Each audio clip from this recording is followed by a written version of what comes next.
So let me contextualize this. You know, we have two fundamental problems. And that is why many of our countries are struggling with the debt. Two fundamental problems. Problem number one is debt management. The kind of debt infrastructure that we have has very short grace period, has very short tenure, and therefore it becomes very difficult to undertake any meaningful development. Our position is that we should increase the grace period for money borrowed for development, not 3 years, maybe 10 years. We should increase the tenure of debt for development resources, not 15 years, but maybe between 40 and 50 years. That way, when you mobilize resources for development, you have adequate time to be able to undertake that development without the constraints of having to repay this debt. That is number one. Number two, the other problem that we have in the whole of financing development is what we are calling responsible sovereign lending.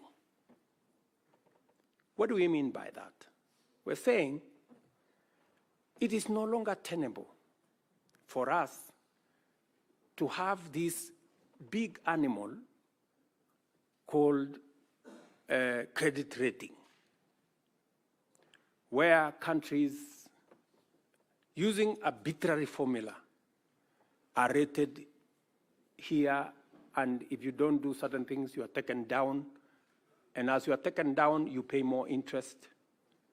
It is also, we need to have a conversation about credit rating agencies, and we need to have a conversation about risk assessment. Because there is perceived risk that becomes larger than real risk. And that perceived risk is pushed by certain quarters to make Africa uncompetitive. And that is the reason why, while others are accessing development resources at 1 or 2%, most African countries are accessing development resources in markets at between 10 and 15%. Explain to me, honorable members, if one set of countries are accessing development resources at 1, 2%, and another is accessing between 10 and 15%, is it realistically possible for us to grow at the same rate? No. This is the conversation we must have. You know? And we must remove this arbitrary unfairness.